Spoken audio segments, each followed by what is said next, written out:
økse. Der er en bøjle. Der er en rive.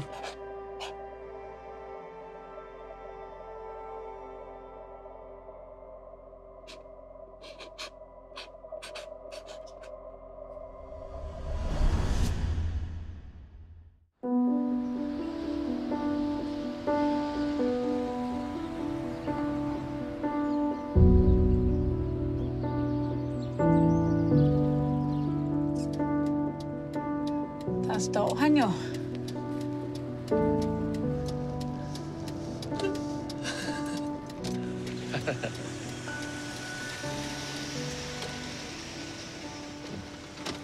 Hej, Josefine. Hej, Valle. Tak, fordi du vil hente mig. Ja, tak, fordi du vil være sammen med mig, har jeg lyst til at sige. Det vil jeg da.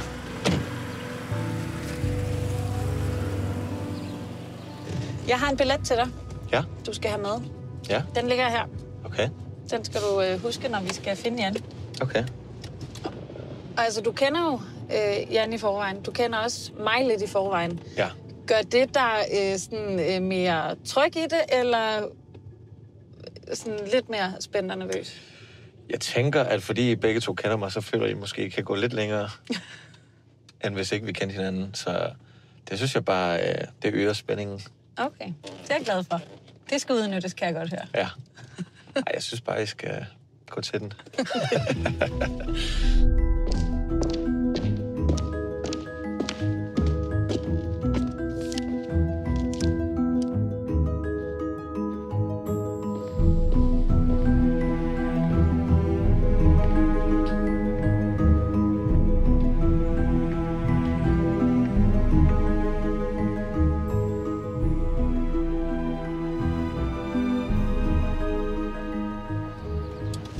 Nå. Så. Ligner det noget, jeg kan kende her? Ja. Jeg håber, du føler dig hjemme her. Jeg har i hvert fald haft virkelig mange gode oplevelser. Også et par dårlige. Så ser vi, hvad det her bliver.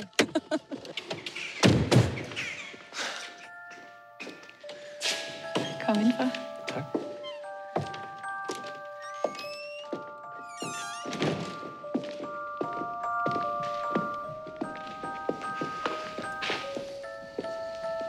Ja. Hov. Undskyld. Må jeg lige se billetten først? Ja, det kan du tro. Skal vi se en gang. Række 1, sæd 1. Jeg synes, der stod sæd 1 her. Den er vist god nok, den er. Okay. Sådan der. Tak. Værsgo. Mange tak. Sid ned. Tak. Forestillingen starter lige om lidt. Okay. Ja.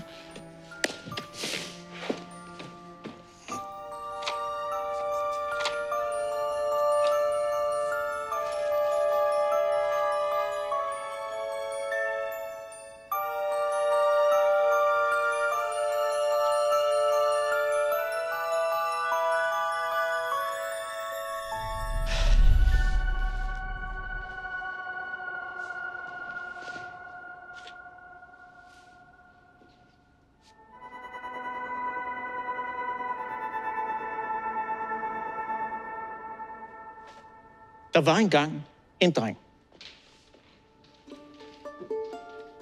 Han hed Malte. Og han boede i en lille by uden for Vejle, der hed Ankær.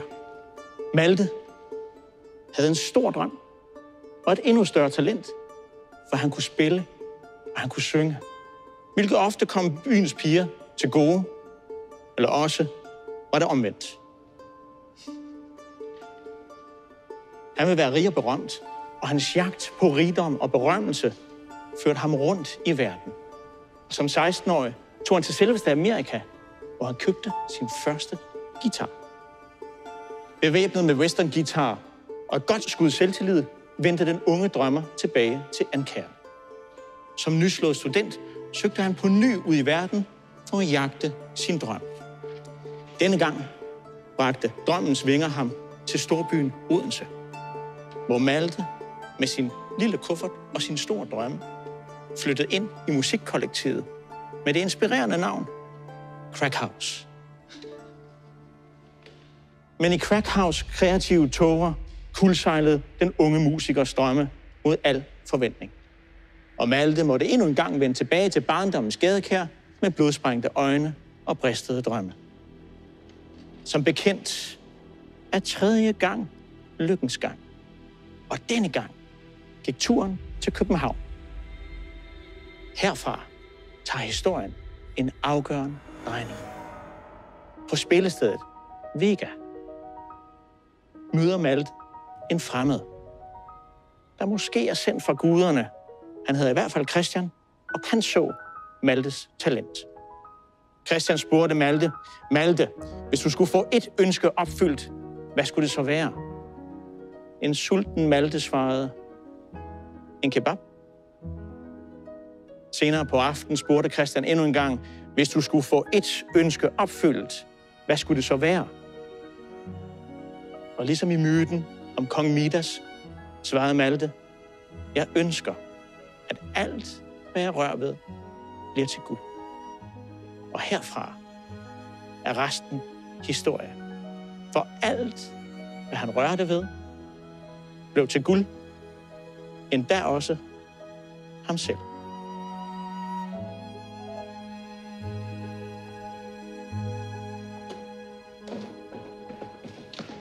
Tak. Det var min lille forestilling til dig. Tusind tak for den. Jeg skal lige høre, altså er det rigtigt forstået, for det lyder fuldstændig vanvittigt, at fra da du møder Christian, som bliver din manager, herinde i Vega, til at din sang, din første sang, model, den går nummer 1, der går der 5 uger. Det lyder meget rigtigt, ja. Det er ikke særlig lang tid. Hvis du skulle prøve at opsummere de her 5 uger til 1 år kun, hvad skulle det så være?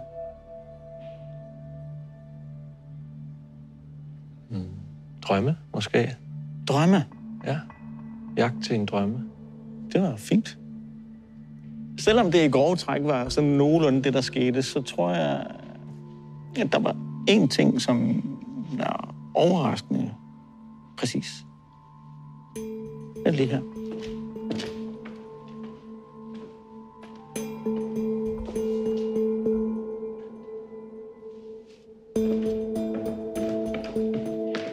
Kan ikke få dig til lige at holde den her. Prøv lige at hive stille og roligt ud her. For her har jeg skrevet én ting ned, og det er drømme. Smukt. Jeg vil forlade vores lille scene her, og så ses vi lidt senere. Det vil jeg se frem til.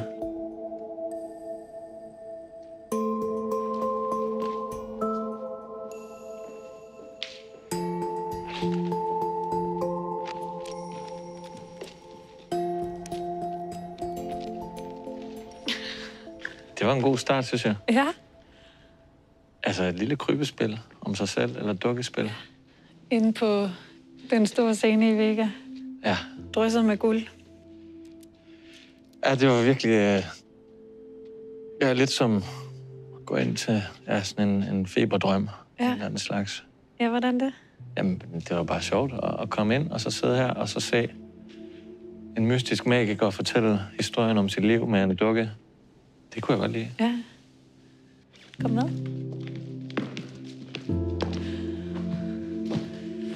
Slå dig ned.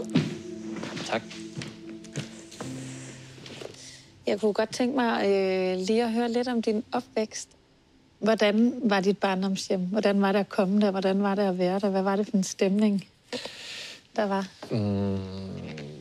Men en sjov stemning. Altså, jeg føler, der altid var liv i huset, og jeg tror, familiemiddag har altid været lidt som at gå ind på en scene, hvor nu sidder vi rundt om det her bord, og så er der nogen, der er vildt dygtige til at, ligesom at underholde og fortælle ting, og det er jo sådan noget, når man er lille, så sidder man jo bare sur til sig.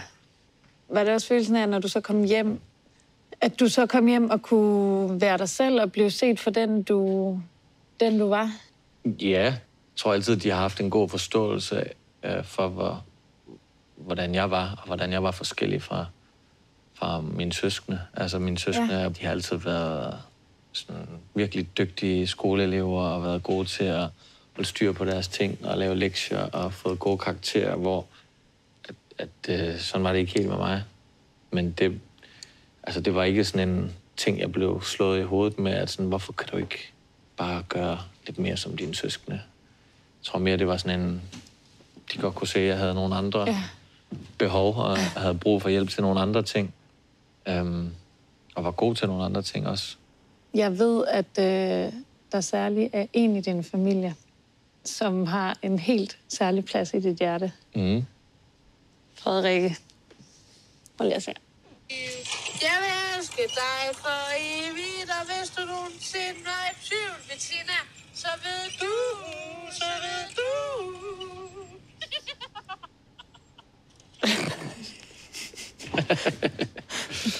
Frederikke og jeg, vi har bare altid svinget rigtig godt.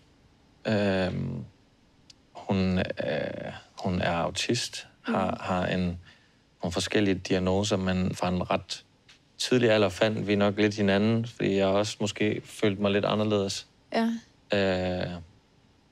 Så har vi bare altid hygget os rigtig godt. Jamen, hvad er det der med, når du siger, hun er ligefrem? Jamen, der er ikke så langt fra tanke til, at hun siger, hvordan hun har det. Og der er bare et eller andet over det, som hvis jeg går og bekymrer mig om et eller andet, eller jeg går og synes, at der er nogle ting, der er svært, så det at komme ud og være sammen med hende for det første, så er hun faktisk virkelig god til at trøste hende. Det er også noget, hun ikke selv lægger skjul på, at hun siger, du skal bare ringe til mig, for jeg er rigtig god til at trøste dig. Og det er hun bare. Hun får altid sat tingene i perspektiv, hvor man er sådan, ja, værre er det jo heller ikke. Ja. Og hvor heldige vi er. Nu skal vi ud i bilen og finde troldmanden, skulle jeg til. Næste stop. Og med hatten og brillerne og hvad han ellers finder på. Hvad han finder på nu. Ja, det er jeg virkelig spændt på. Ja. Tak for det her. Det var så lidt. Tak for snakken. Selv tak. Så dribler vi videre.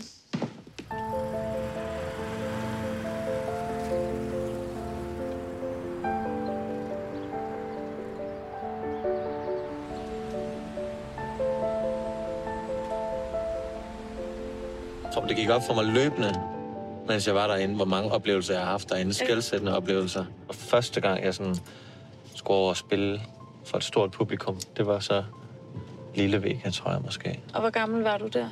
Der har jeg været 17 eller 18 eller sådan noget. Og jeg kan faktisk huske, da jeg havde været derovre og spille, kom jeg tilbage, og så sad jeg inde i min klasse. Så kom en fra kontoret ned og bankede på, og ville gerne tale med mig. Og så troede alle i min klasse, at det var, fordi jeg skulle op i fuld pensum eller smides ud, fordi jeg havde for meget fravær. Men så var det i stedet for, at de kårede mig til månedens elev, fordi jeg havde været over og spille der i Lille Vega. Så til alle i min klasse store overraskelse, så kom jeg tilbage og kunne fortælle, at jeg ikke var blevet smidt ud, men at jeg havde kage med fra kontoret, fordi jeg var blevet kåret til månedens elev. Så ja, det var et stort chok. Okay, det var da også en ret fin anerkendelse, faktisk. Ja, at give bestemt. Til dem.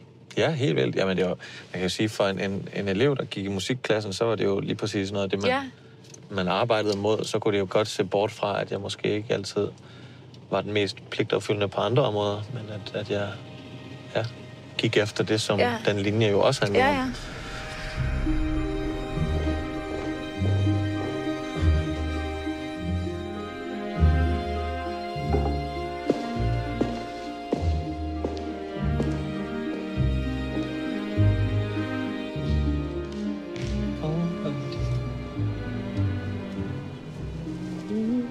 Spændende.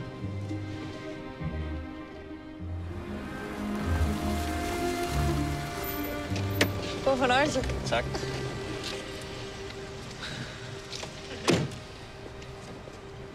Nå, velkommen til. Mange tak.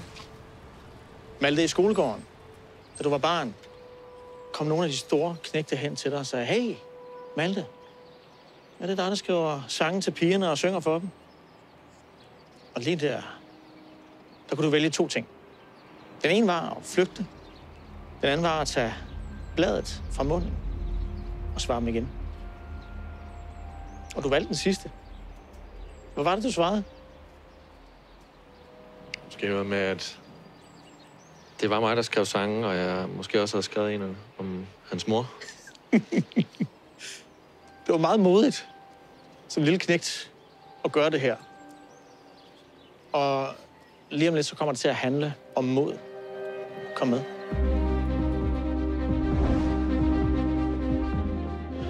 Kom med herover. Hvis du stiller dig her. Malte, det jeg vil bede dig om nu, det er sådan set at tænke på, hvad der gør dig stærk, hvor du finder styrken, når du mister modet.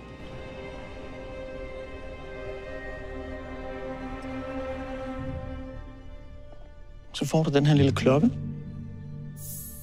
og nu vil jeg bede dig om at gå rundt med klokken, og så stiller du klokken hen over en af de her bunkerblade.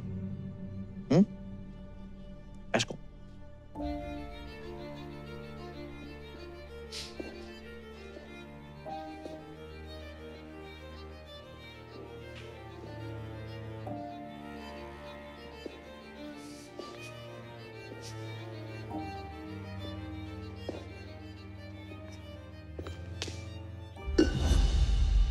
Den der.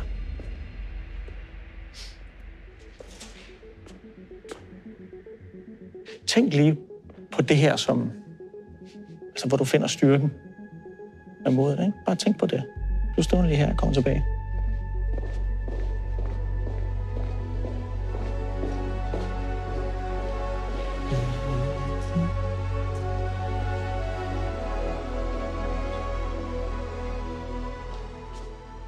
Bliv ved med at tænke på det. Okay?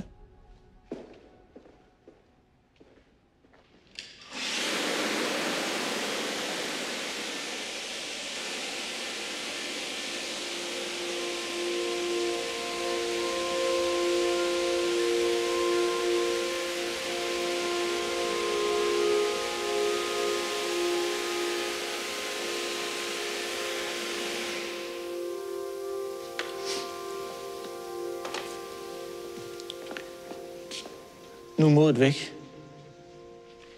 Du minder mig om en anden, som også er modig. Prøv at komme lidt tættere på. Og prøv at komme med hernede. Den her person kan godt lide guld. Han er også modig.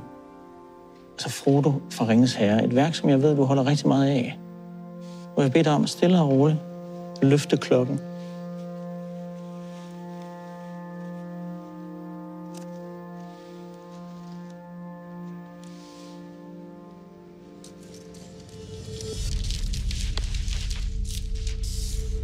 En ring.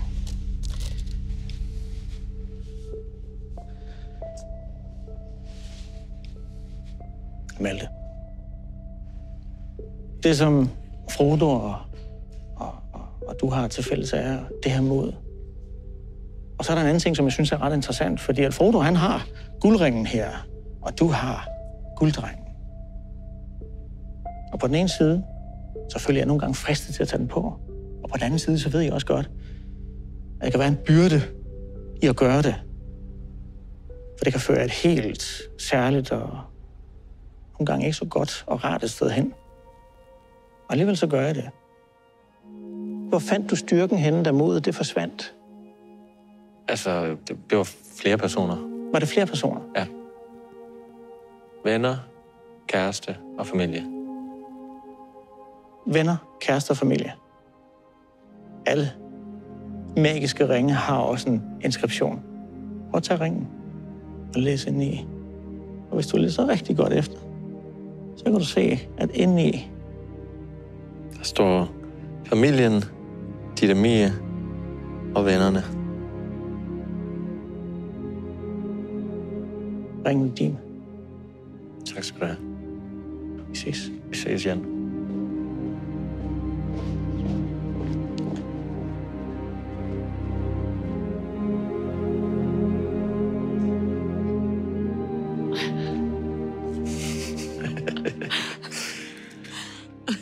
sindssygt. Ja, det var vildt. Virkelig vildt. Også specielt fordi, at... Ja. Imponerende. Tak for den. Selv tak. Nu skal vi ud og snakke lidt videre, faktisk, om noget af det, der står i den ring der. Ja.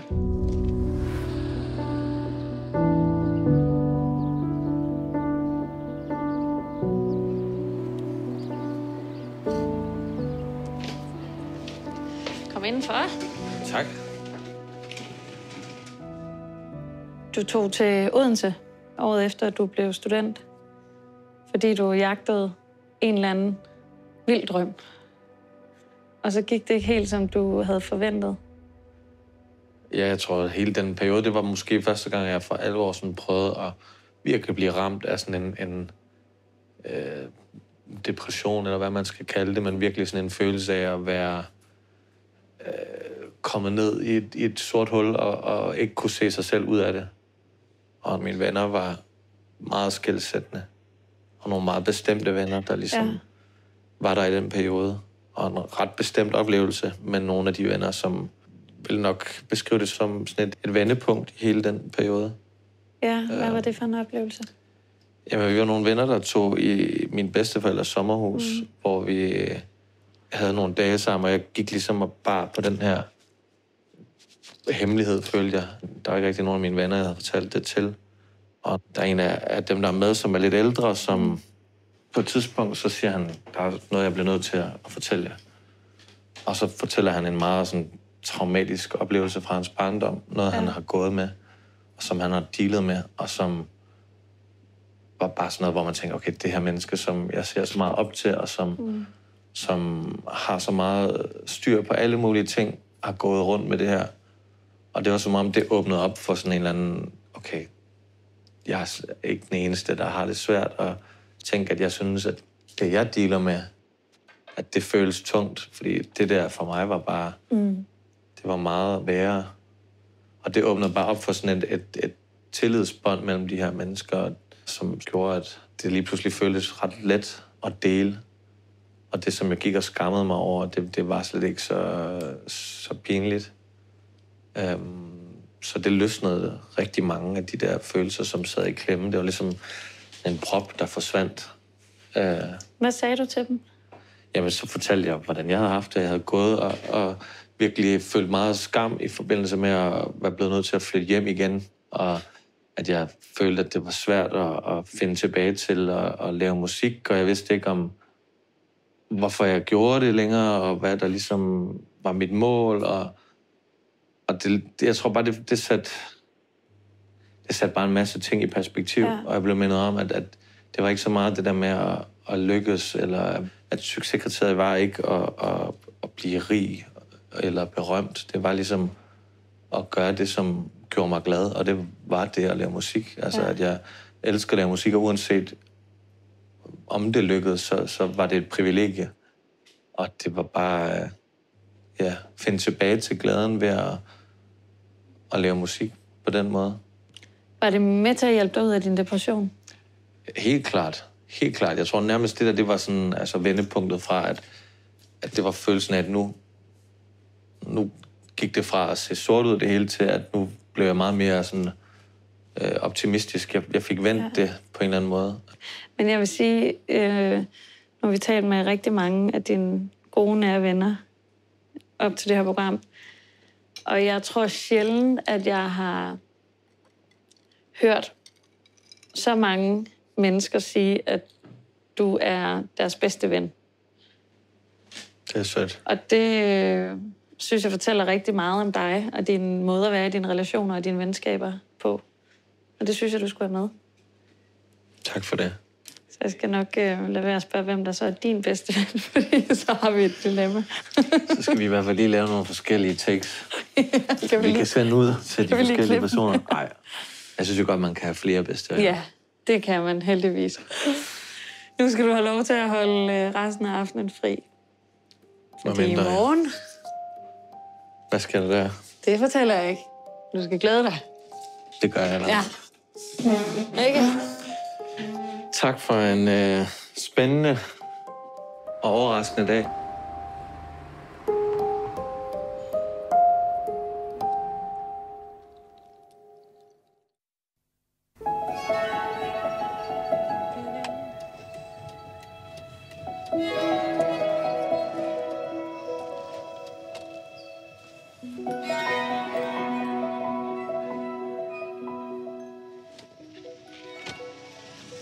Godmorgen. Godmorgen. Kom ind, far. Tak. Hej. Hej. Godt at se dig. Har du så godt? Ja, tak. Med dig. Strålende. Dejligt. Kunne du sove i går? Ja. Er du egentlig god til at synge? Nej. Men jeg elsker det. Og det... Hvad siger du til, at jeg spiller, og du synger? Nej, vel. Jeg tænker meget over det der med, hvorfor fanden havde han lige tænkt, at jeg mindede om Frodo fra Ringenes Herre? Ja. Om det er på grund af den sang, hvor jeg synger... Nej. De elsker Ringenes Herre, men hvad med Frodo her? Der vil gå hele vejen til Mordor, bare få et glimt af Daisy. Må jeg kalde dem baby?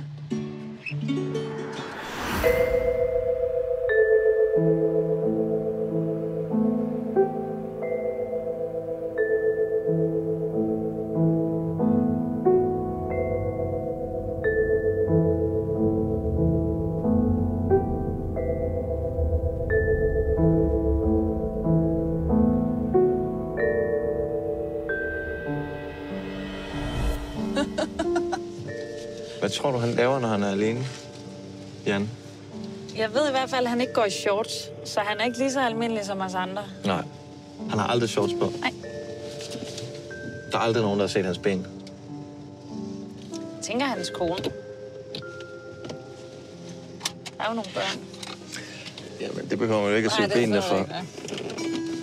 Nå, men jeg er måske med til at hjælpe, hvad han laver nu. Ja, det er virkelig også. Skal vi finde ham? Ja.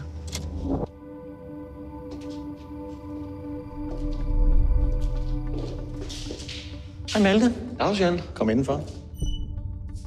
Malte, kan jeg ikke få dig til at stille dig herover? Op mod den her. Josefine, Ja? kan jeg ikke få dig til at holde den her? Nu tænder jeg den lige.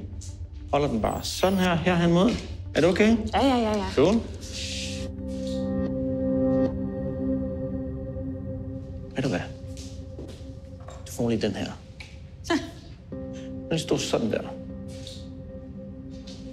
Godt.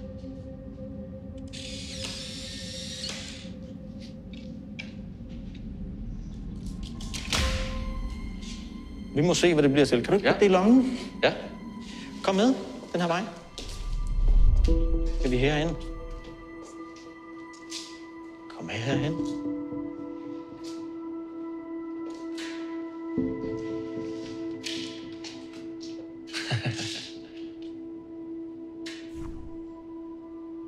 Nå, Malte.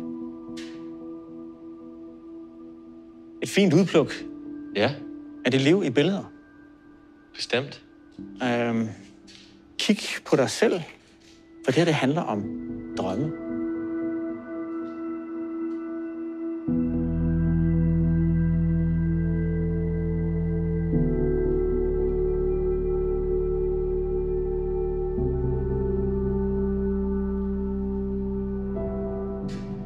Vil du kigge mere? Nej, det er okay. Det er godt. Tror du kan huske nogle af billederne? Ja. Jeg beder dig om det senere. Ja. Godt.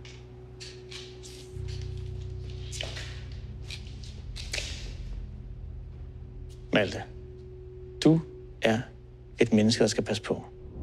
For det, hvad du drømmer om, det bliver til virkelighed. Så man skal også passe på, hvad det er, man drømmer. Og der er også et spørgsmål, der ligesom står tilbage, når jeg tænker på det her. Det er, var det den forkerte drøm, der gik i opfyldelse?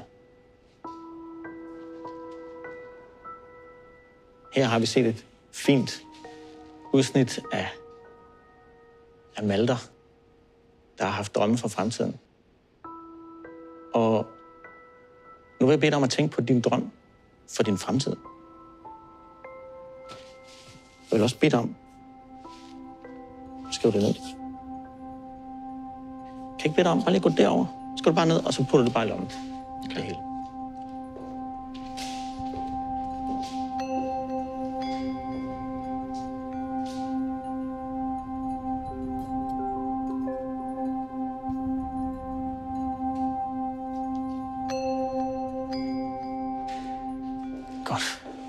Så må du gerne tage plads.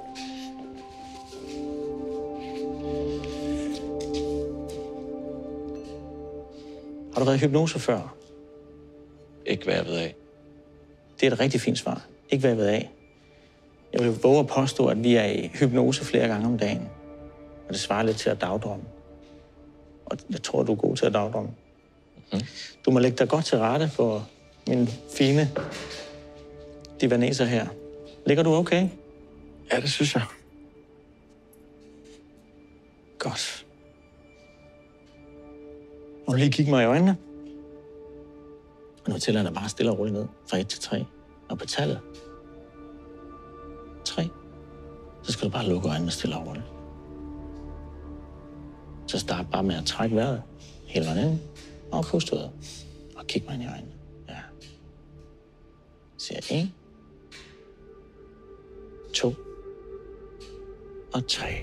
Lige præcis. Bare lukke øjnene helt dybt. Den her fornemmelse er bare at kunne ligge stille og roligt der. For nu er det sådan set bare du og jeg, der skal på en lille rejse. Den her fornemmelse er bare at kunne ligge helt roligt der, uanset hvad de lyder rundt omkring, der siger og gør, så er det fuldstændig ligegyldigt for du og jeg. For lige nu kommer du til at slappe helt og aldeles af. Bare giv slip i hver en muskel, hver en fiber, hver en celle, der er.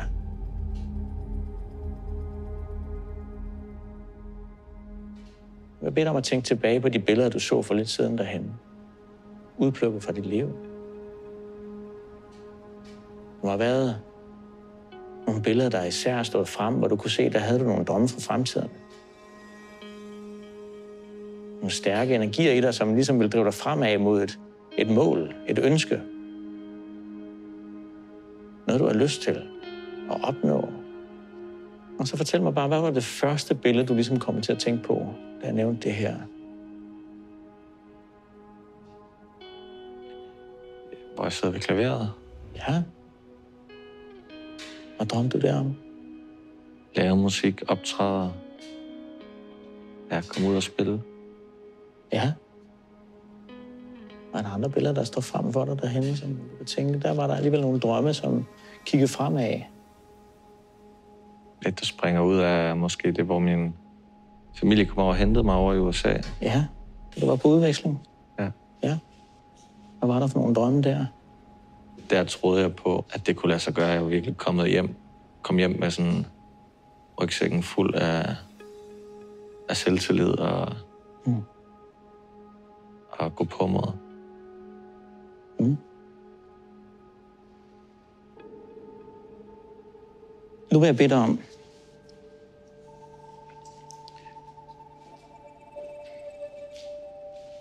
at tænke på din fremtid, din fremtidsdrøm. Prøv at lave det om til et billede. Nærmest som om du kan se en billedramme foran dig, hvor den her drøm ligesom er gjort til virkelighed. Hvad er din drøm for fremtiden? At stifte familie og have mit eget sted, hvor jeg kan være med dem. Det lyder fantastisk. Er det et dejligt billede at se på for dig? Mhm. Det var godt. Det var godt. Om et øjeblik, så tæller jeg dig op fra 1 til 5. På tallet 5, så kan du bare åbne øjnene igen. Men det her billede vil stadigvæk stå fuldstændig klart for dig inde i dit hoved. 1. Mærke sådan en dejlig, rar følelse i hele din krop. 2. Billedet står stadigvæk fuldstændig klart for dig. 3. Du hører mig sige det sidste på tallet 4. Når jeg knipser med fingre, så kan du åbne øjnene igen, og det er tallet 5.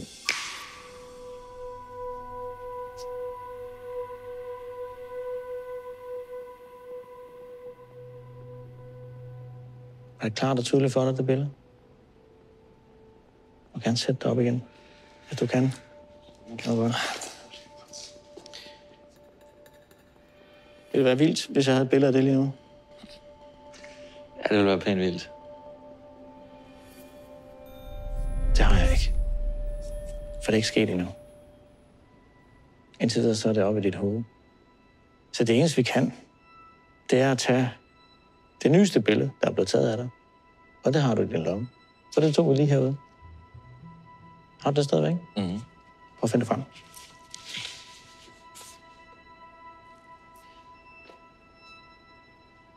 Der står du jo. En økse. En økse. Hvis du skulle koge hele det her ned, din drøm her om fremtiden, til et ord, hvad er det så? Så har jeg skrevet børn. Så har du skrevet børn. Må jeg se en gang?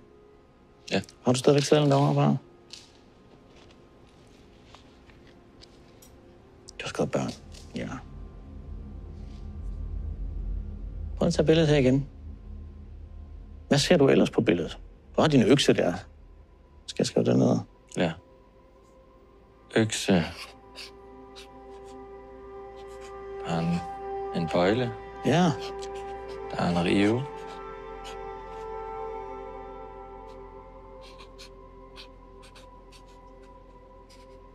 Og hvad er der mere?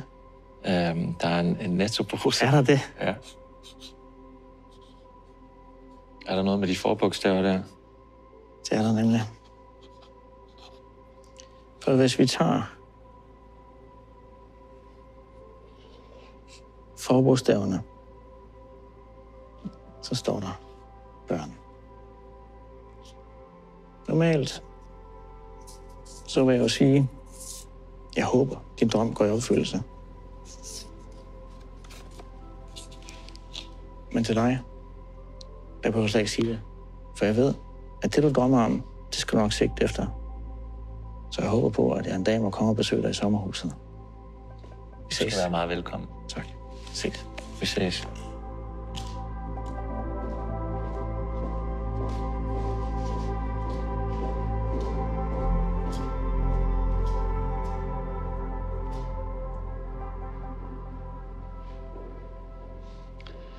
Det var lige godt satans. Det var lige godt satans. Ja, det var det.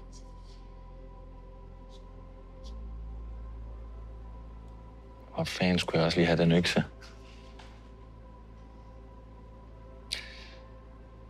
Det var vildt. Ja. Hvad var det vildt ved det? Det var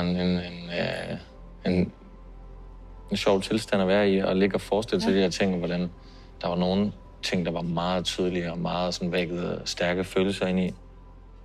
Ja, så også bare, jeg tror ikke, fordi jeg som sådan har gået og tænkt, nu skal jeg have børn. Altså, jeg ved, jeg gerne vil have børn, men det er ikke sådan noget, som hvis du havde spurgt mig for 5 dage siden, hvad er din drøm lige nu? Så havde det nok ikke været det, der var svaret. Og det er godt, at han er inde lige at prikke til nogle ting. Ja. Jamen, så ved jeg da, hvad jeg skal lave i aften. Ja, jeg skal nok slippe dig i tiden. Fedt. Og det er dit. Ja, Det skal med. det tager jeg med mig op i sommerhuset. I skal videre.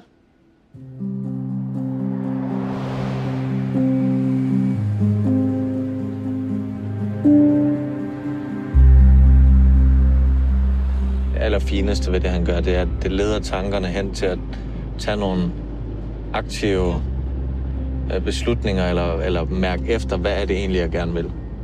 Og hvad er det, jeg ønsker mig? Hvordan skal min fremtid se ud? Ja. Og det er jo sådan en ting, der er rigtig, rigtig god at standse op en gang imellem, og være sådan, hvad er det egentlig? Hvad er det egentlig, jeg drømmer om?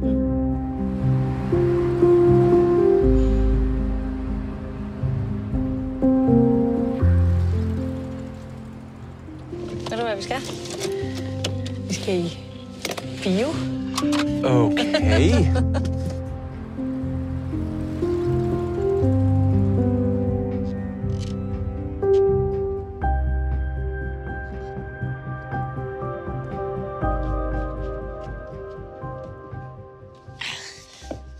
Man sidder også godt, ikke? Jo, helt vildt.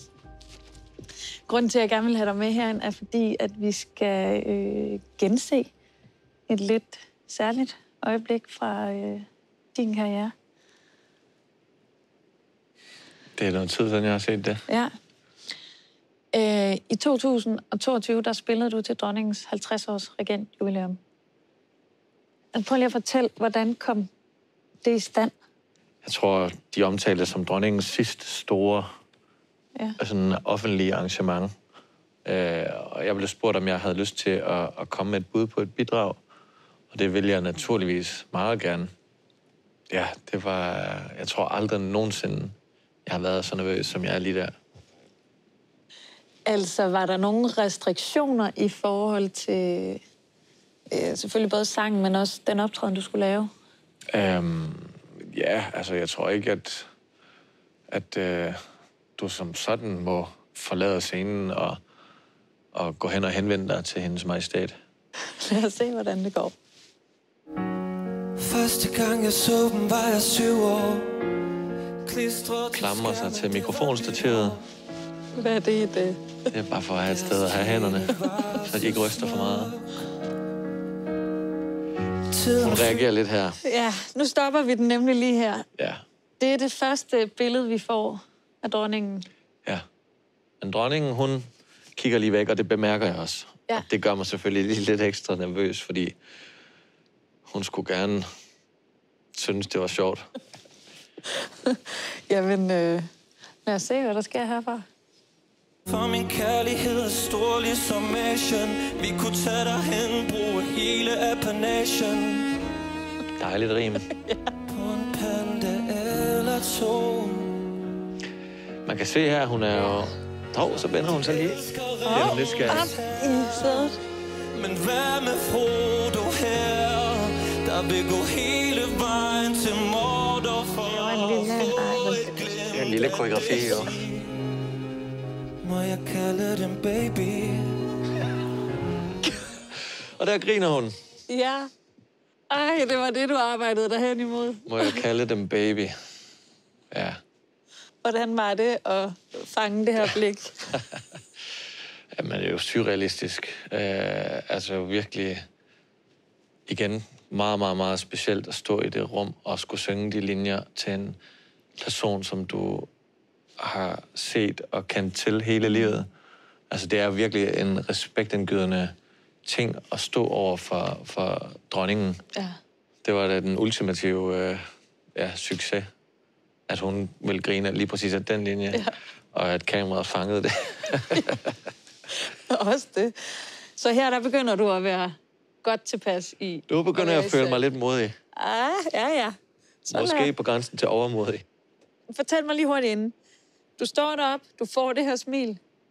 Du begynder at tænke, nu kører det. Jeg havde besluttet mig for inden, hvis jeg kan fornemme, at hun synes, det er sjovt, og jeg kan fornemme, at der er en god stemning omkring min optræden, så kunne jeg godt finde på at tage den rose, jeg har siddende, og forære den som en sidste gestus. Så at gå ned ad scenen og gøre alt det, du egentlig fik at vide, du måske ikke rigtig skulle gøre. Nej, jeg vil ikke sige, at jeg fik at vide, at jeg ikke skulle gøre det. Jeg fik at vide, at jeg ikke skulle spørge om det, fordi så ville jeg få et nej. Det er en helt anden ting. Det er en helt, helt anden ting. Jamen, lad os se.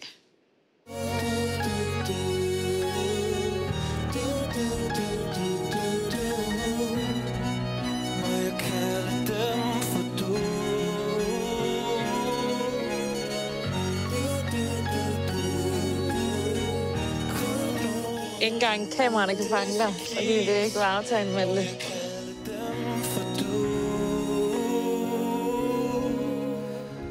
Kom nu. Et respektfuldt buk. Og nu tænker jeg, nu må jeg hellere se at komme ud derfra i en hulens fart. Altså jeg vil sige, at sidde dernede på knæ og give den her rose, altså der skulle jeg virkelig anstrenge mig for at holde øjenkontakt og kigge også på hovedet. Altså sådan der, ja, jeg vidste ikke rigtig, hvad jeg lavede, for at være helt ærlig. Jeg tænkte bare, nu gør jeg mit bedste, og så må vi for Guds skyld håbe, hun tager imod den blomst. Tænk, hvis hun var sådan, ellers tak, jeg var bare så glad og lettet, fordi jeg tror, det var mit sådan store sats, det der, som kunne have sluttet min karriere. Ja.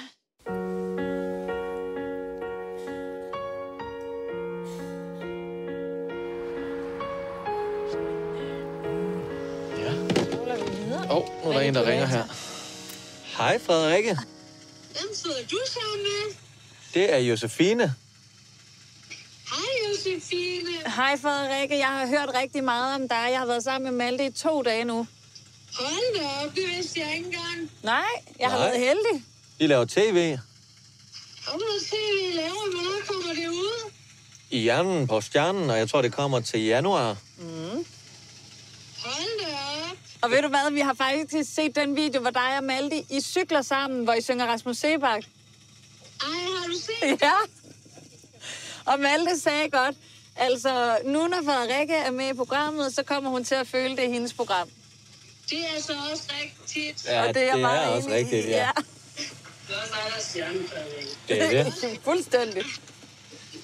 Er hende, der er vært i Hjernen mod Stjernen, eller er det ham, der... Hjernen mod Stjernen, ja. Det er faktisk et bedre meget navn. bedre Det er meget bedre navn, ja. Ja.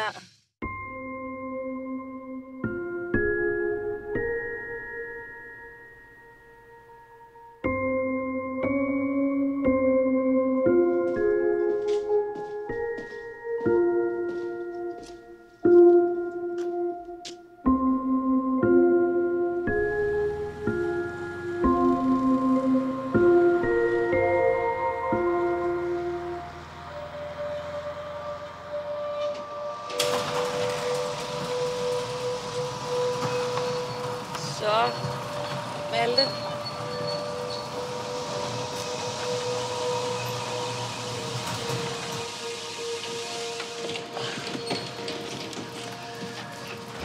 Hej, Malte. Der var hjernen. Ja. Og her er Stjernen. Det er præcis. Min kusine, hun sagde, at det var hjernen mod Stjernen. Nå, mod. Tror hun, det hed, ja. Nej, det synes jeg nu ikke. Nej, det synes jeg heller ikke. Den her Ja, må du gerne putte i lommen. okay. Og så skal du hjælpe mig med noget. Ja, Det her skal jeg have for øjnene om et øjeblik. Kan du ikke bare lige se, at man ikke kan se noget igennem det? Bare lige for en sikkerheds skyld. det kan man ikke. Se Er det noget cool? igennem det. Ja, det er cool. Kom herom. Og hvis du så lige kan hjælpe mig med at binde det her. Ja. Kan du gøre det her om bagfra? Der er det præcis sådan der. Er det for stramt? Nej, det er fint. Sidder det fint? Ja, det ser godt ud. Det er faktisk lidt sådan halv sove. Maske. Ja. Godt. Jeg sætter mig ned her. Og så sætter jeg mig godt til rette. Bag ved mig, der kan du se, der er et hvidt kryds. Det vil jeg bede dig om at stille dig hen på. Okay. Ja? Ja.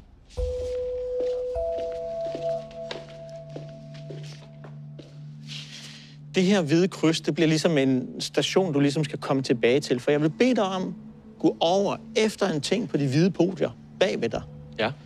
Og du må gerne gå rundt blandt dem, og så tager du bare én ting med, og så stiller du dig tilbage på krydset, og så siger du, når du står der. Det er vigtigt, at du ikke fortæller mig, hvad det er, du ligesom tager, eller hvad du tænker på. Okay. Okay? Så værsgo, gå ned blandt podierne, og så finder du bare én ting, som du tager i hånden. Og gerne så lydløst som overhovedet muligt. Okay. Kan du høre, at jeg bevæger mig? Jeg kan ikke høre noget som helst. Og du må gerne, altså hvis du vil, så må du gerne tage dine sko af, hvis det kan hjælpe dig på nogen måde. Men ellers så bare...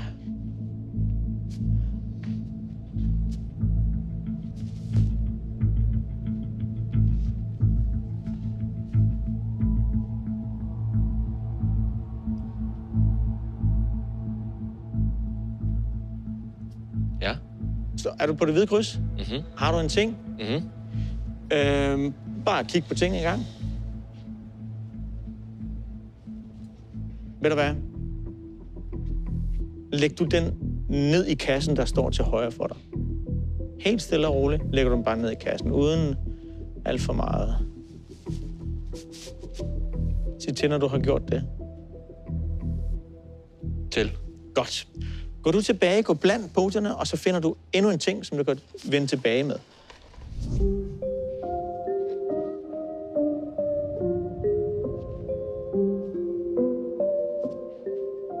Mhm. Ved du hvad, stiller du den på bordet her?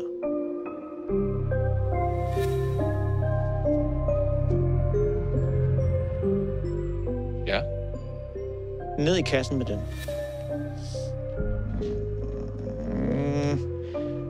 I kassen med den. Ja. Ved du hvad, stil du den på bordet her. Okay. På bordet med den. Hvor mange ting har vi tilbage? Det er den næst sidste ting. Jamen, jeg siger også kassen med den. Ned i kassen med den. Når du har lagt den ned, så må du gerne stille dig hen til bordet. Kan jeg få dig til at arrangere de 3 ting i sådan en linje? Ja. Fra den ene side af bordet til den anden side af bordet. Ja, det kan du godt. Så fint. Ja. Malte, selvom jeg har bind for øjnene, så står det stadigvæk lysende klart for mig, at du er et empatisk menneske. Og lige nu der vil jeg bede dig om at tage en af dine hænder, og så holder du den bare hen over en af de her ting her. Bare hold hånden hen over en af de her ting. Sig til, når du har gjort det, og hold din hånd, og bliv ved med at have din hånd der. Og så bare kig på den her ting, når du gør det.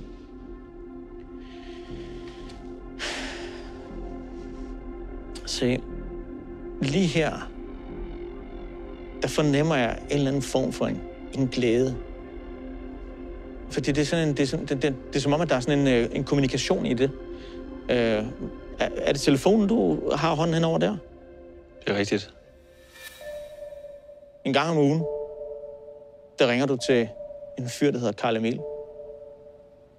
Hvem er det? Altså, gyldne Carl Emil. Det tror jeg. Ja. Jamen, han er en fyr, som var stor Gulddreng-fan. Og som er en rigtig en god dreng. Er det rigtigt forstået, at Carl Emil han bor på sådan et bosted? Det er rigtigt. Tag en af dine hænder. Hold den over en af de andre ting nu. Og så kig på den her ting. Lige her, der er det som om, at der er sådan en dybere kærlighed. Har du hånden over fotoalbummet lige nu? Det kunne godt ligne, at det var det, ja. Prøv lige at slå op i fotoalbummet. Bare lige åbne en side op.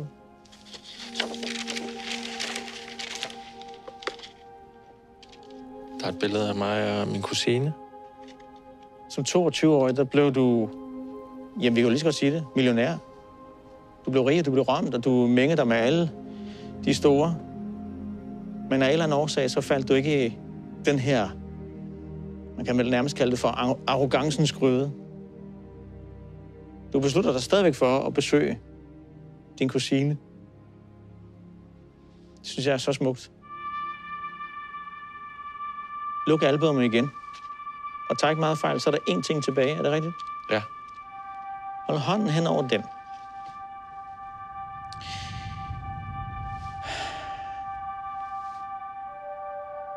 Der kommer et ord frem. Phalaenopsis. Ved du, hvad det er? Nej. På dansk kalder man også for sommerfugleorkideen. Ja. Har du hånden hen over en orkidé lige nu? Ja, en sommerfugleorkidé. Ja? Ja. Hvor var du henne den 18. januar i år? Der var jeg i Thailand. Ja. Den 18. januar er dig og din kæreste på en strand. Og I ser en flok lokale piger, der leger i vandkanten. Og de kommer pludselig i knibe, og ret hurtigt får dig og din kæreste reddet dem op igen. Den ene pige står det meget slemt til med, og hun skal på hospitalet, og du tager med. Men ikke nok med, at du tager med på hospitalet. Du beslutter også for, at hospitalsregningen, den skal du nok klare.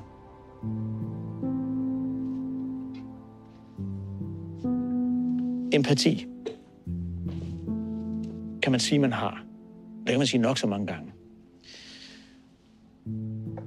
Men en måde, man virkelig kan se, om folk de har empati på, det er ved deres handlinger.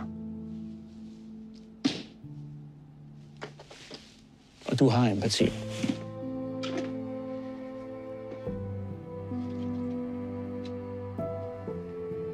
Tidligere i dag, der havde vi en snak om, at du har brugt en del tid på at definere dig selv i forhold til projektet Gulddreng.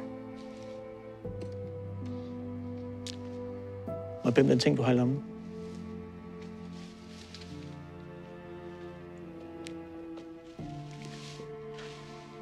Den anden ting. Ja, du fik ting af mig til at starte med. Det er rigtigt. Ja. For du bare guldringen ned igen. Den er din. Men uanset, hvor mange af de guldringe, du tager af, uanset hvor mange guldkæder, du kan tage af, uanset hvor mange guldure, der bliver taget af, hold lige her.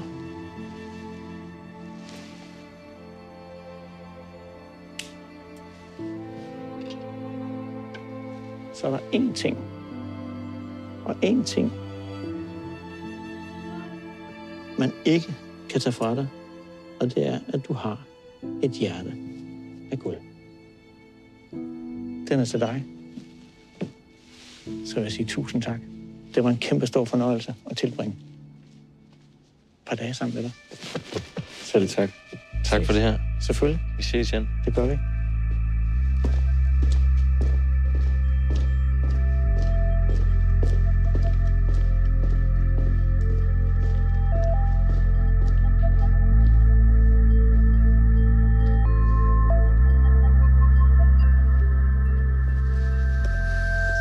Wow. Vildt han kunne det der med også bare, at de historier der, dem han har på en eller anden måde snusset sig frem til. Vi er bare så glade for, at vi måtte lære dig endnu bedre at kende. Og så har jeg også lært dig godt nok at kende de her dage til, jeg ved, du forsøgte at se, om du kunne snyde igen.